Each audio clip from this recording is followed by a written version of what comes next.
어떻게 들어갈 예사입니까? 맛을 보면 알죠. 땅은 거짓말을 안 하거든요. 아유, 시체만.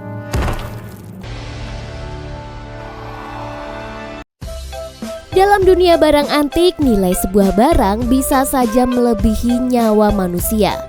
Namun, bagaimana jika barang antik itu bukan hanya semata-mata sebagai barang mewah, namun menjadi simbol sebuah dendam yang telah lama terpendam? Bagaimana kisahnya? Mari kita tonton di The Collector. Film ini dimulai dengan adegan seorang pria yang tampak tengah berupaya mencari sesuatu dengan menggunakan sebuah tongkat. Sungguh tidak terduga, tongkat itu mendadak menancap pada suatu objek yang berada di bawah tanah. Dengan penasaran, dia berusaha mendengarkan apakah ada suara yang muncul dari tanah. Namun, betapa terkejutnya dia ketika mendengar ada suara yang memohon pertolongan.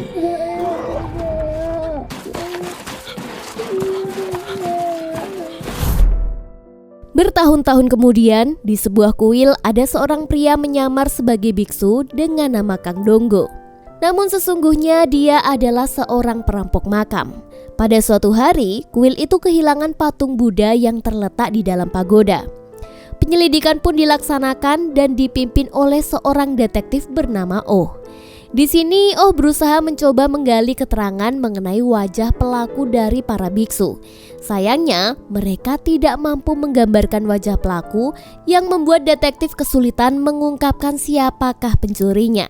Kejadian ini pun menjadi viral dan diketahui bahwa harga patung Buddha itu dapat mencapai miliaran rupiah apabila dijual di pasar gelap.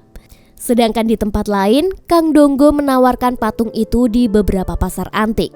Namun, dia terlihat tidak begitu serius menjual patung itu. Sebenarnya, dia memiliki rencana untuk mencuri harta yang lebih berharga. Kisah pun bergeser ke seorang pria kaya bernama Jin Sangpil. Dia adalah pemilik sebuah museum beserta asistennya yang bernama Yun Sehe. Keduanya memeriksa brankas khusus yang dibangun untuk menyimpan artefak-artefak milik Jin. Brankas ini dirancang dengan sistem keamanan yang sangat ketat. Bahkan dia juga memerintahkan Yun untuk membunuh desainer brankas agar hanya mereka berdua saja yang tahu cara membukanya. Sebelum berpisah, Jin menginstruksikan Yun untuk menemukan patung Buddha yang dicuri baru-baru ini. 바로 알아보겠습니다. 저 수장고 열 수 있는 사람은 나 하나뿐이어야 돼. 전달하겠습니다, 회장님. Sementara itu, desainer brankas mengalami penyiksaan yang kejam. Dia diminta untuk menggigit mata kail dan kemudian dicemplungkan ke dalam danau. Keesokan harinya, Kang pun ditangkap oleh sekelompok orang yang mengincar patung Buddha miliknya. Dia kemudian diperhadapkan dengan pemimpin geng yang bernama Guangchul. Karena tidak mencapai kesepakatan, Kang Chul pun berusaha kabur. Di tengah pelariannya, ternyata detektif Oh berada di sekitarnya. Guangchul dan anak buahnya pun tetap mengejar Kang yang terus berusaha melarikan diri. Tetapi pada akhirnya dia pun terjepit. Akhirnya Guangchul berhasil mengepung Kang dan mencoba merebut barang miliknya. Tiba-tiba detektif Oh datang ke tempat kejadian itu. Di sini Kang langsung meminta bantuan detektif dan menjelaskan bahwa geng itu mencoba merampas patung miliknya. Detektif menerima bungkusan yang menurut Kang berisi patung lalu memeriksanya. Namun tak disangka isi bungkusan itu telah berubah yang langsung membuatnya kaget. Dengan santainya, Kang lalu menjelaskan bahwa jika mereka ingin berbisnis secara serius, lalu memberikan kartu namanya. Ternyata tadi Kang telah mengganti patung itu ketika melarikan diri. Dan sekarang patung itu berada di tangan adiknya yang bernama Yeri.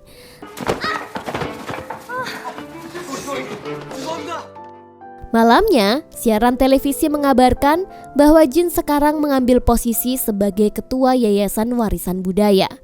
Dalam waktu yang sama, Guangchul menghubungi Kang dan mengundangnya sekali lagi untuk bertemu.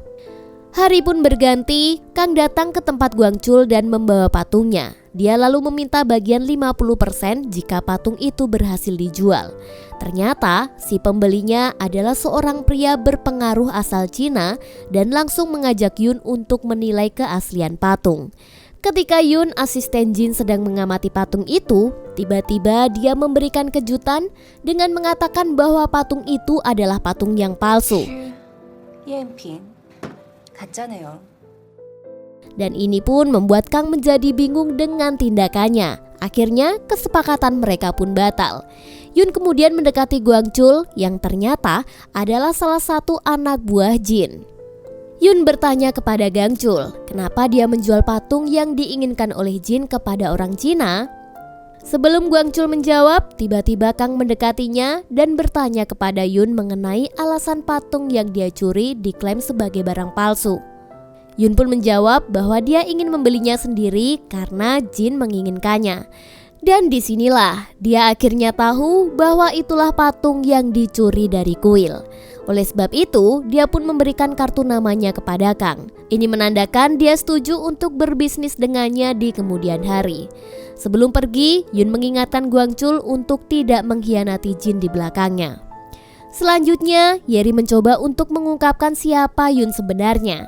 Dia akhirnya menemukan bahwa Yun adalah seseorang yang sangat pintar dan saat ini menjabat sebagai kepala kurator di museum. Yeri kemudian diberitahu oleh ayahnya bahwa museum itu berada di bawah lembaga yang dipimpin oleh Jin. Namun sebenarnya semua itu hanyalah kedok saja karena bisnis utama mereka adalah menjadi broker yang menjual barang-barang antik ke investor besar dan keluarga kaya. Guangchul berurusan dengan barang-barang kecil yang diambil dari perampok makam.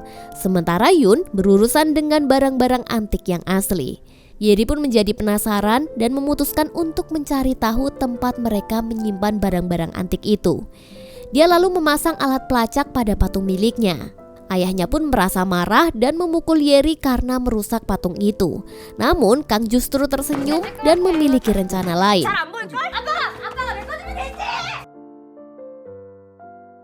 Keesokan harinya, Yun lalu menjelaskan tentang makam raja yang telah dijarah selama invasi Jepang ke Korea dan juga bagaimana artefak-artefak berharga itu dipindahkan ke Jepang. Kang ternyata ada di sana dan Yun kemudian mengajaknya ke sebuah kasino. Di sana mereka melakukan transaksi dan di sini Kang dibayar $200.000 dalam bentuk koin kasino. Yun mengatakan ini adalah cara termudah untuk mencuci uang. Tapi sayangnya, Kang malah mempertaruhkan semua uangnya dan mengalami kekalahan besar.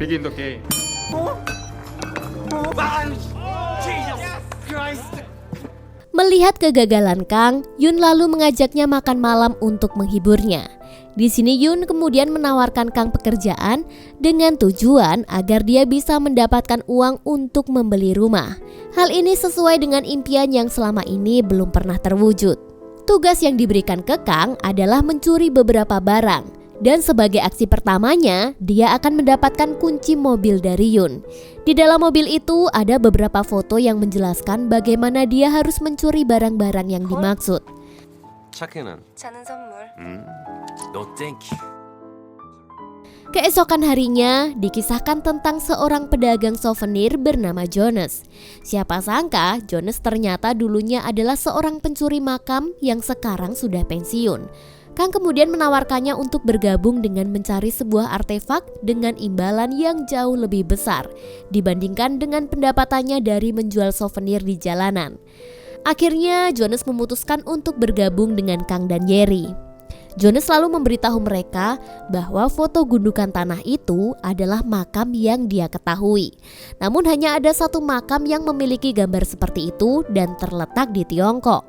Maka keesokan harinya Kang dan Jonas berangkat ke Tiongkok. Di sana mereka dibantu oleh seorang warga lokal sebagai petunjuk arah mereka. Namun Kang dan Jonas malah mendapati bahwa ternyata makam itu dijaga dengan sangat ketat. Maka dia pun membuat rencana nih, yaitu meminta Jonas untuk menggali sedikit tanah di setiap gundukan hingga mencicipinya. 입구만 찾으면 돼. 고구려 고부는 입구가 지상 가까운 쪽이. 그건 어떻게 찾습니까? 맛을 보면 알죠. 땅은 거짓말을 안 하거든요. Jonas tampak bingung dengan metode yang digunakan oleh Kang. Di sini Kang hanya menjelaskan bahwa dia bisa mengenali rasa itu, alias rasa dari mayat. Hah?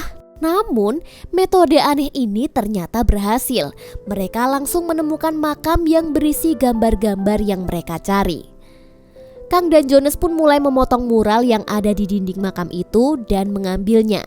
Namun keadaan menjadi tegang ketika warga lokal yang membantu mereka tiba-tiba mengacungkan senjatanya dan ingin merampas mural yang sedang mereka potong. Perkelahian pun akhirnya tidak terhindarkan.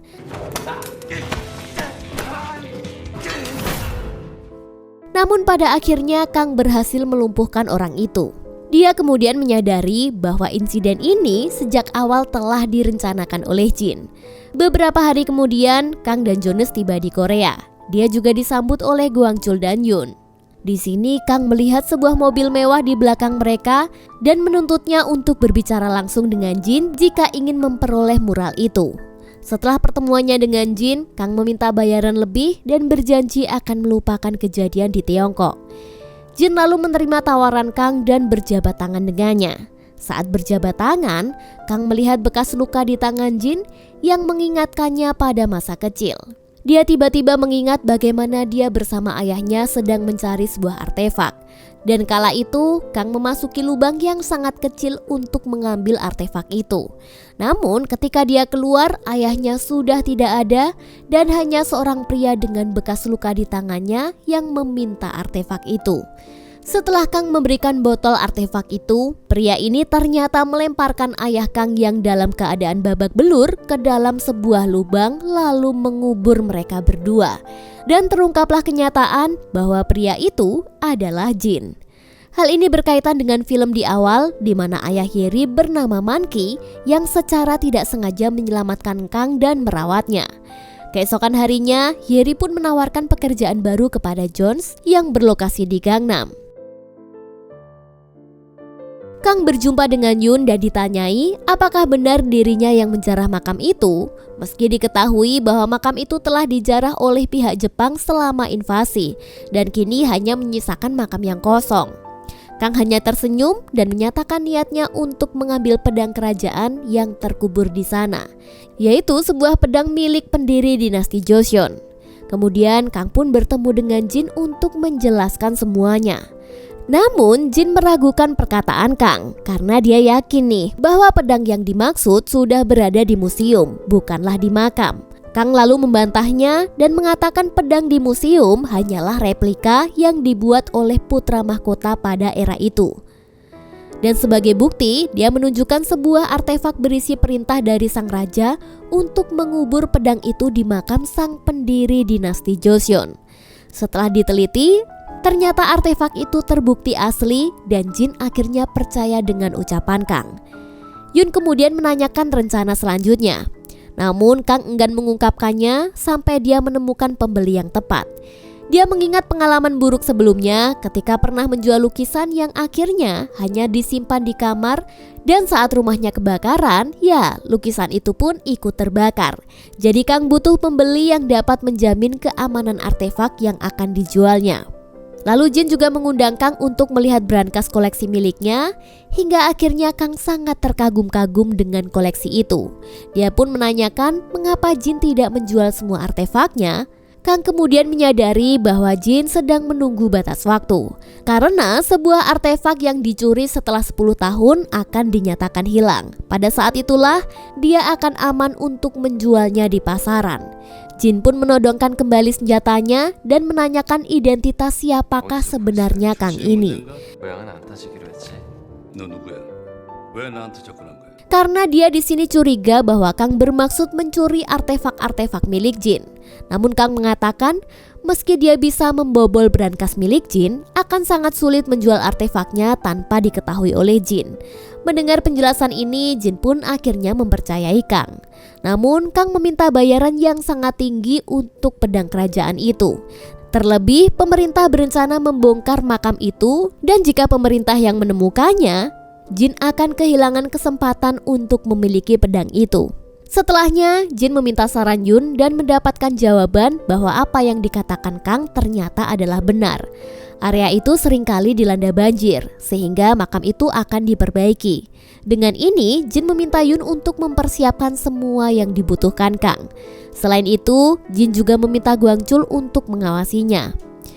Yun dan Kang kemudian bertemu untuk membicarakan kesempatan mereka. Namun, suasana yang romantis malah membuat Kang jadi mencium Yun.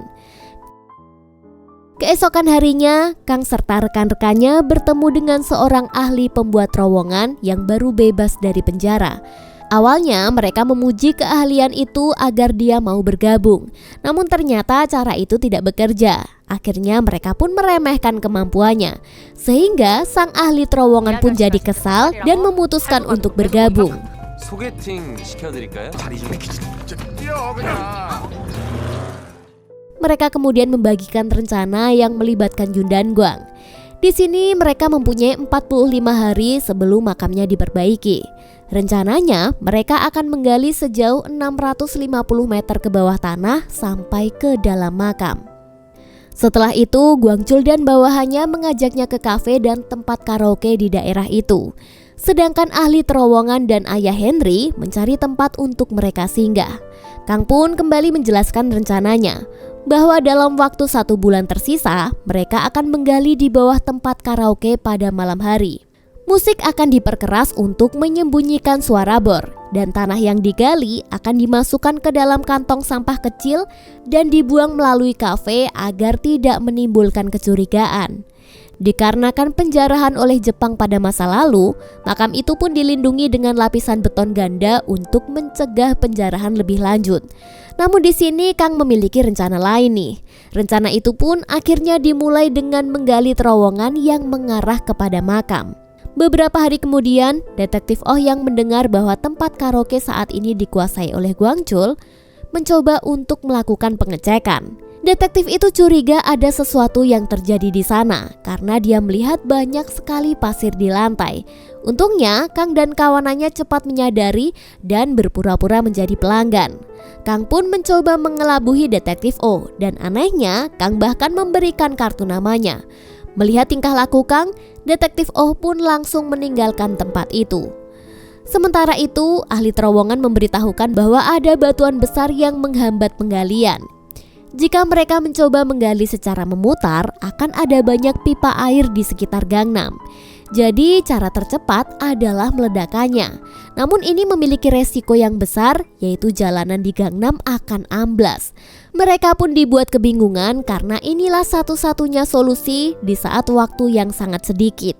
Kang pun akhirnya menyusun sebuah rencana untuk menutupi suara ledakan dari bawah tanah, di mana dia akan meledakkan sebuah mobil. Keesokan harinya, Kang telah mempersiapkan sebuah pickup dan beberapa tabung gas. Bom juga telah dipersiapkan di terowongan dan juga di mobil. Tiba-tiba, saat mobil akan dihancurkan, seekor anjing pun muncul. Karena takut memakan korban seekor anjing, tiba-tiba saja Kang langsung berlari dan menyelamatkan si anjing itu.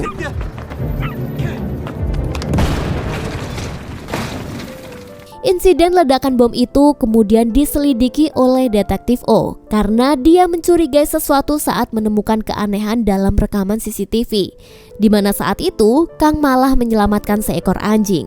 Kang lalu dibawa di hadapan Jin dan dijadwalkan akan dibuang ke danau karena diketahui bertemu dengan detektif O. Di sini Jin curiga kalau Kang bekerja sama dengan polisi. Dalam kondisi tertekan, Kang lalu berteriak apakah detektif Oh sedang mencari patung Buddha yang dicuri.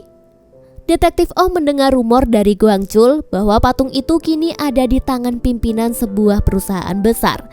Kang menduga bahwa Gwangchul mungkin ingin menjebak Jin. Kang juga memiliki bukti tentang percakapannya dengan detektif Oh, di mana Gwangchul telah berkhianat dan ingin menjual patung itu ke pihak Cina.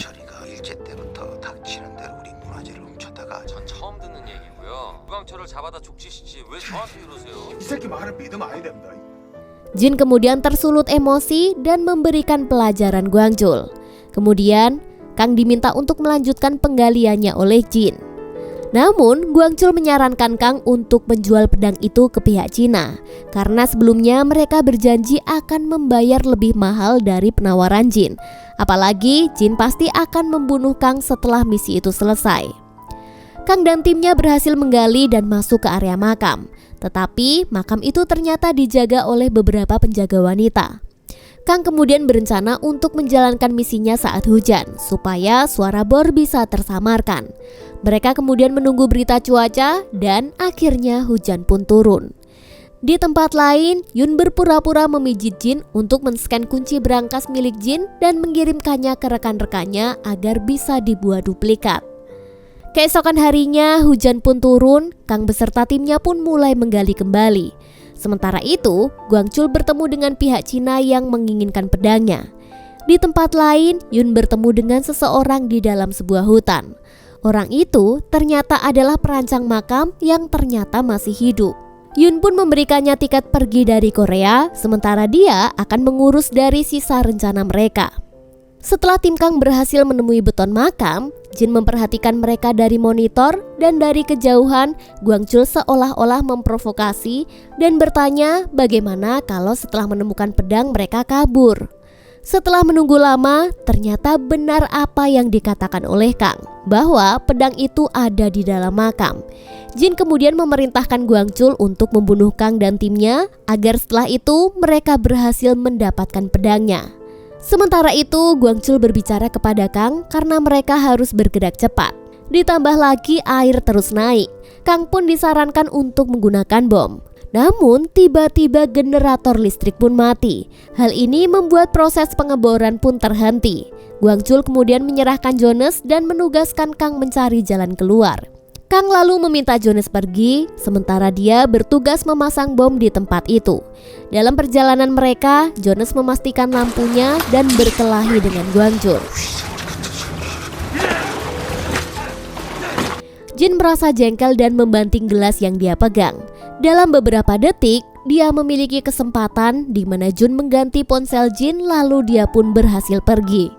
Sementara itu, Kang mulai menyerang Guangchul dari belakang dan berhasil menguburnya di tempat itu.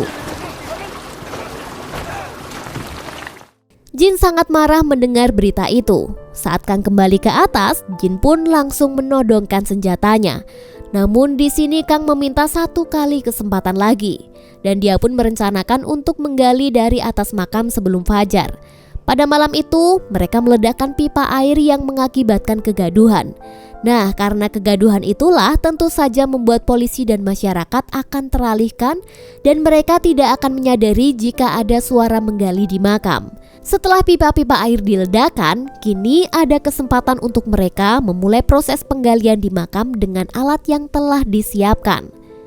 Kang dan Jonas pun berhasil mengecoh penjaga luar dan menyampaikan bahwa pembongkaran akan dimulai malam itu juga. Semua anak buah Jin pun tersebar ke berbagai tempat.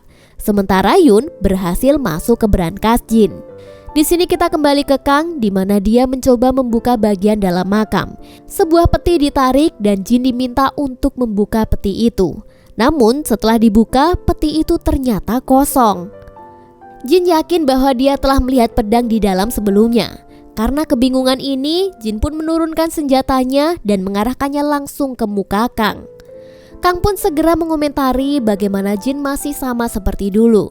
Dia rela membunuh hanya demi benda berkarat. Selanjutnya, mereka mengingat bagaimana Jin telah membunuh seorang laki-laki dan menguburkannya bersama anaknya hanya demi sebuah guci antik. 무슨 큰한 자로 때문에. 1000명 목숨값보다 그 불쌍한 호리콘 죽이고 반가워요?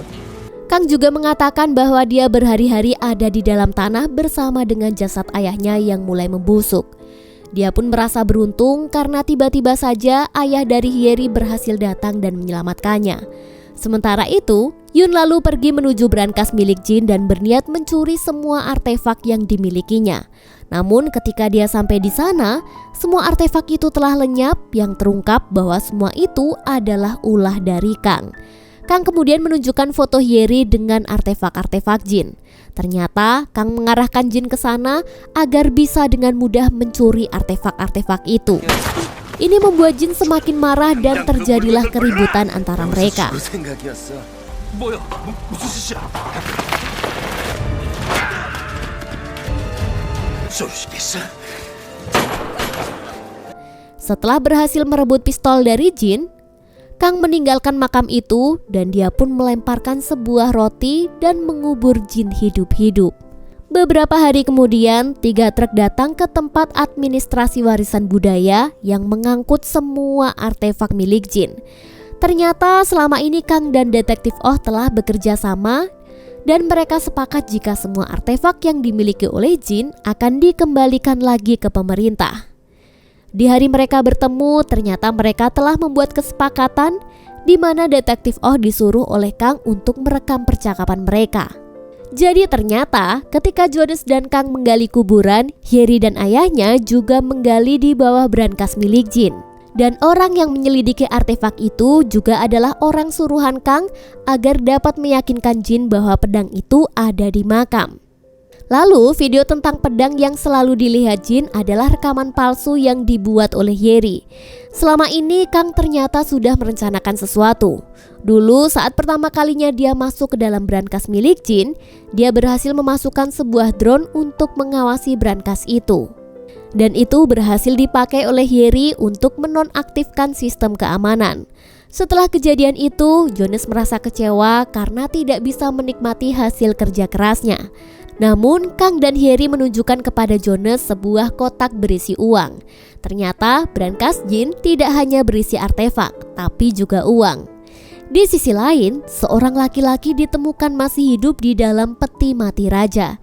Di sini juga ada Yun yang berada di stasiun televisi untuk mengembalikan semua artefak milik jin ke administrasi warisan budaya menggunakan namanya. Jadi mau tidak mau dia harus melakukan konferensi pers di media. Kang kemudian menelpon Yun dan mengajaknya ke Jepang dengan tujuan mengambil kembali artefak Korea yang ditemukan di Jepang saat Perang Dunia Kedua. Dan film pun tamat.